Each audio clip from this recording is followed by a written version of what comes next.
place to watch sports and make friends at 217 Ryman downtown. Red's Bar, a Missoula institution. Warmer days are ahead, and if you want to have the best summer yet, you need your car looking fresh and your boat better have the tunes ready to bump on the lake. Aspen Sound is your go-to spot, whether you need a windows tinted, you need to upgrade your music system on your boat, or you need a new sound system in your car. And this March, Aspen Sound is teaming with Tootell and Nuanez for an NCAA Tournament Bracket Challenge. Aspen Sound will be giving away $500 worth of prizes, including a $250 prize to first place. Tune in to Tootell and Nuanez weekdays from 4 to 6 p.m. Enter the ESPN Bracket by Aspen Sound. In Western Montana, we know shopping local matters, and you may think you'd pay more for the quality and customer service that comes with it, but not at Selway Armory. Selway Armory is locally owned with knowledgeable specialists that can answer your questions. In addition to the expertise, though, Selway Armory also has a bigger selection and lower prices than the box stores. When you're in the market for firearms and accessories, save money with the experts at Selway Armory. Selway Armory, 2825 Stockyard Road, Unit E6, and online at selwayarmory.com. Looking your best is no longer a luxury. It's more attainable than ever before. Learn how Northwest Plastic Surgery Associates' newest technology is making it possible to customize a treatment that meets your unique personal goals and budget like never before. Northwest Plastic Surgery Associates is the only provider in Montana equipped with the latest Cyton laser technology, which allows them to provide a range of minimally invasive but highly effective procedures from a single platform. From skin resurfacing to rejuvenation, wrinkles, acne, broken vessels, discoloration, even hair reduction and removal. They've got the equipment and the know-how to slow down aging and help you feel good about the way you look. Face, chest, hands, arms, real changes at the molecular level, not Band-Aids and cover-ups. Work that used to be only for the rich and famous. Book your consultation and learn how laser treatment can bring your inner beauty to the surface. Call Northwest Plastic Surgery Associates today, 728-3811, or visit nwpsa.com. ESPN Radio for Western Montana, KKVU HD3 Stevensville, and 102.9 FM on K275BS Missoula. It's 4 o'clock. Welcome to Tootell and Nuanez, Montana's only statewide sports talk show.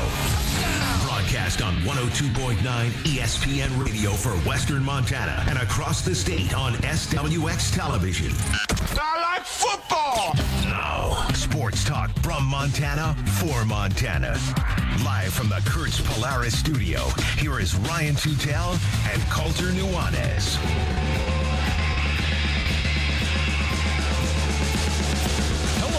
Hello, Montana.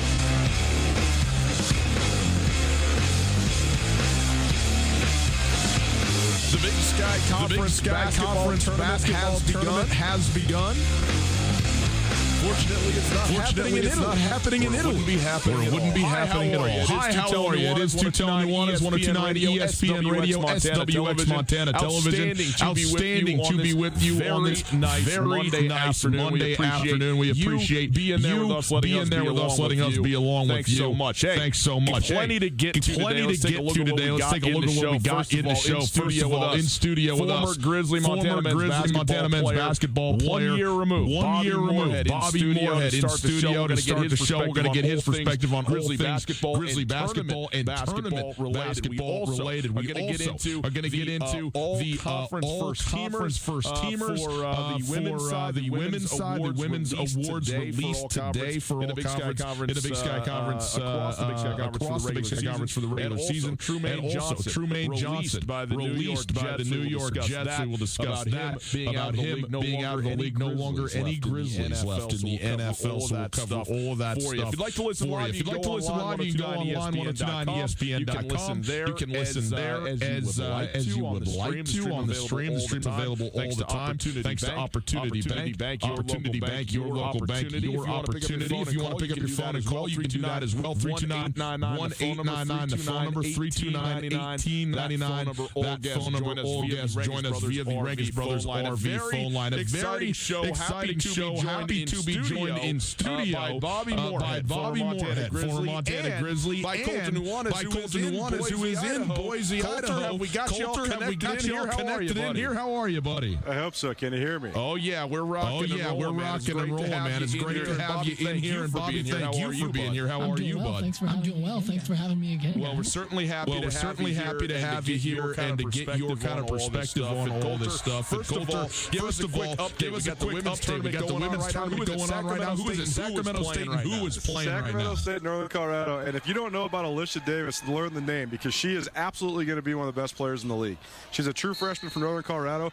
You boys ready for this stat line? Let's hear it. She's 10 of 10 from the floor, 10 of 12 from the free throw line, 30 points, 11 rebounds. True freshman. Wow.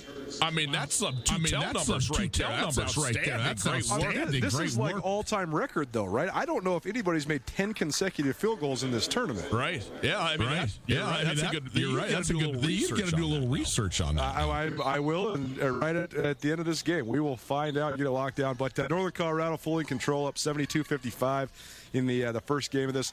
The most consequential thing for our listeners right now is the winner of this game plays Montana State, and coaches kind of do this in a different sort of fashion. Some coaches want their players to be there and check out the scout, and others don't. But the Montana State team, full force. They're all here, and they stayed from the beginning until the end. So they got a good look at the team they're going to play tomorrow at around 2:30. Well, very good. Colter, I know that as soon as this game's over, you're going to run in and do the presser real quick and come back with us. So we'll track that as it happens. We got somebody who knows a little something about the tournament in the studio here with us. And Bobby, appreciate again you coming down here. And let's talk about what it's like to be in this tournament. And the shift, first of all, is what I want to know. From the regular season to the postseason, we know the Grizz dropped their last two at home. I know that's disappointing, especially for those three seniors. And no matter where you finish, it's all about this week in Boise, Idaho. And so, what was it like for you the last couple of years to go, okay, the regular season is done, we go now to the conference tournament, let's lock and load. What was the shifted mindset like that? It's just a total shift. It's a total mental shift. You just have to be ready. I mean, it's a grind. You got to play 3 games in a row, which unless you play in the tournament, early on, which we did last year in the Bahamas. Playing 3 games in a row. Playing 3 games in a row. It's tough on your body. It's tough on your body when you're playing. A guy who's playing 30 minutes a game. It takes you out. I mean, it's really exhausting. So while we're there, guys are getting massages at night. Coaches are making sure we're in bed early. Like you really have to recover quick because college basketball is a physical game. Like it's a grind. It's a grind on your body. First of all, but it's also just so fun. Adrenaline kicks in and lose and you're out is it's kind of fun. Right? It's exhilarating. So that aspect of it is a lot of fun. So your body recovers. Come game time for sure, but you're hurting in the middle. Bobby, I know that you played your entire career with neutral site tournaments, but you played with guys that had been previously hosted even the year before you got to Montana. 2-part question. What do those guys say was maybe the differences between playing in Missoula in the Big Sky tournament and then the first couple of years when you guys are playing in Reno? And just overall, what do you think of playing in neutral site tournaments? I would say I'm not a fan of the neutral site in general, right? I think Boise was a really big upgrade from Reno. From the stories I heard from guys from the year before I got there, there's nothing like hosting, right? Especially we feel like we in a sense there's really no advantage to winning the Big Sky other than the fact that bragging rights and hanging a banner, right? But at the end of the day, everybody is playing an away game essentially, and so earning the right. The best team should have some sort of advantage. I feel like throughout the conference tournament. So having that advantage to host would be huge. Especially in Montana with the fans that we have in Montana would have been electric. The games were sold out in Missoula the year before I got there because I just committed that week, so I was watching the games and that was just incredible. That would have been awesome in my opinion. But it is what it is. Boise was a lot better overall of the tournament, and so it was fun. It was fun. What was it about Boise that was such an upgrade to you from Reno? I think it was just a much closer venue to a lot of the schools. There were more Montana fans there in general. I think the arena was a little smaller. I could be wrong, but it felt a little bit more intimate, which I think brought the crowd into it a little bit more. So it's just, it seemed like there's a lot more energy in the arena. And so and then I just like Boise as a town better. I think Boise's a really cool, clean, got awesome food, good coffee. Yeah, you gotta have the good roast. Yes, absolutely. So that was good. Overall, I just enjoyed Boise for that aspect. But I do think that there needs to be some sort of advantage for winning the league, other than the fact that you get a 1 seed, which in the end doesn't mean anything besides breaking rates. And everyone wants to go to the NCAA tournament. And I think as a conference, you should want your best team there. So I think you should want your best team to have some sort of advantage. I'd love to hear your guys' takes on that, but that's kind of how I feel. I don't necessarily agree with teams that were absolutely horrible throughout the year. Even having a chance to win it. I think it's cool. It'd be a cool story, but in the end, you don't want your conference necessarily embarrassed by that happening, right? So that's kind of my perspective. Well, I'll tell you this. I've covered this tournament for a long time, both on hosted sites, neutral sites, and the early in the week, Monday, Tuesday, opening games between the lowest seeded women's teams are usually really poorly attended. And I'll tell you this, there's a lot more people here right now. It's not a crazy crowd by any means, but there's definitely a couple hundred people here, and that's a lot better than it usually is for this opening game. So I do think the move, just in terms of proximity, is great. I also think the fact that the Lady Grizz are better is going to help the attendance at the women's tournament, because half the people I've seen around here are wearing Grizz shirts. There's all sorts of Lady Grizz people already here in town, so I think that'll help boost the attendance too. But Bobby, I agree with what you say in terms of propping the best team up. I think it's one of the things that the Big Sky absolutely has to do a better job of. If you want to, everybody talks about, can Montana become Gonzaga? Obviously, if you have football, it's not going to be apples to apples, it's apples to oranges. But I do think that the West Coast Conference has done such a good job of propping up Gonzaga, and that's what's taken them from Cinderella to nationally elite team that's probably going to get a 1 seed.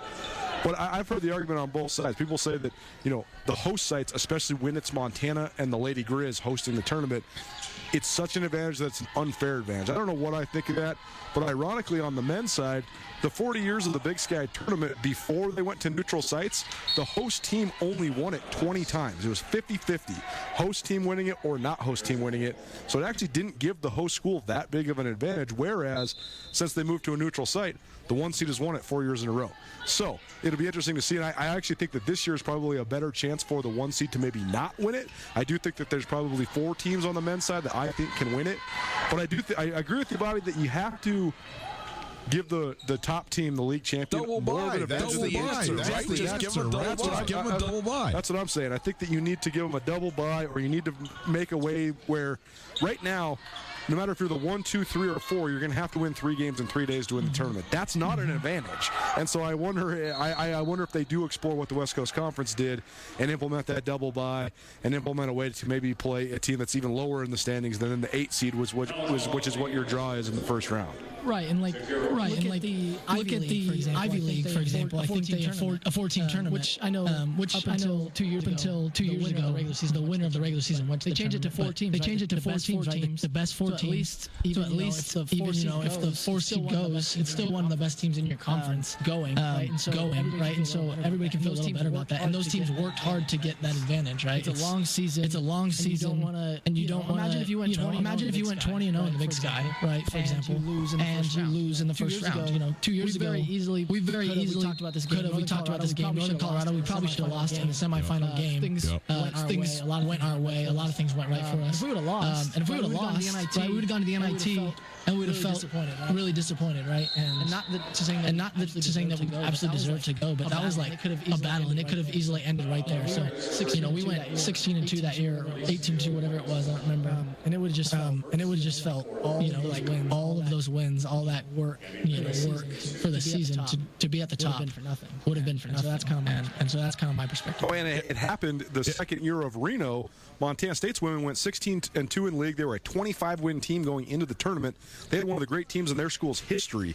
Jasmine Hamas, Lindsey Stockton, Peyton Ferris, all these great all-league players.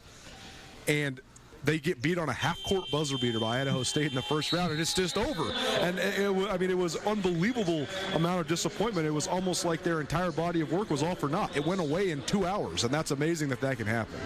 It's Tootell Nuanez, 102.9 ESPN Radio. Bobby Moorhead in studio. Colton Nuanez in Boise. This is the best situation I can imagine. I get to hear Coulter and look at you. I mean, come on, this is great. By the way, you need a car. Chevrolet, Tyler Chevrolet, the exclusive home of Carl Tyler's lifetime powertrain warranty.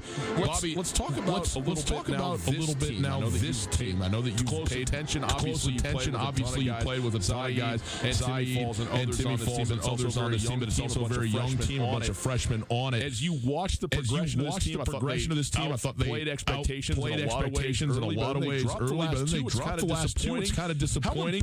How important is it in terms of the way you finish the regular season going into the tournament? Is it a little or not at all? I'd say just a little. Two perspectives on it. I have two perspectives on it. I think it's awesome to go in hot, right? You feel good about yourself, but also you can feel too good about yourself when you're going in hot. And so I think that was kind of our worry 2 years ago. You know, we were like, man, we've been playing so well. Early on in the year, we were like 7-0, and I was thinking, man, I don't know if it'd be fun to go in undefeated. And that was like very premature of me to think that. I was thinking, man, that would not be fun to go in because there's a lot of pressure. Like guys, other teams have nothing to lose playing against you, and also being at the top in general, they don't have anything to lose playing against you, right? They're not expected to win it. And so, go play out of character, and go off, and go off. I think. Yeah, I just kind of lost my train of thought. That makes sense. But if you lose a couple of games, then all of a sudden maybe you can play maybe a little looser in a certain sense where you don't have that on you. Yeah, and just after losses, I think sometimes guys are like, okay, we got that out of our system. Now we can get back to what we do. And so losing a game sometimes is the best thing for us. I think 2 years ago when we lost to Eastern, Idaho, or okay, right at the end of the day, you just have to win 3 in a row. That's it doesn't matter if you're the bottom seed or the top seed, which I don't agree with, but it is what it is, and they just have to do it. So I don't think it hurts them more. When you talk about the pressure that you might have to play with when the tournament comes, I mean, part of the love of the tournament is both this and the NCAA tournament is one and done deal, right? Like every game is winner or that's it. So how do you go in though? Also, with the ability to play loose and play confident and just go. We love the fact that we're here like it should be in theory, right? The most fun to play basketball to play. But also it can be on the other side the most pressure filled, the most sort of grinding basketball to play. Which isn't that fun? How do you go about trying to go? We don't care about any of that. We're going to go roll teams and we're going to have a blast doing it at the biggest, in March. Part of it is because we have the resume behind us, right? We know that we can beat all these teams in our conference. So that gives us a confidence that maybe some other teams might not. So that's kind of the angle. You have to take when you're towards the top, right? I think. Hey, we beat these guys before. We have the blueprint to do it. All we got to do is go do it. And there's no added pressure. There's no added pressure. We have Grizz fans here. We have the support that we need.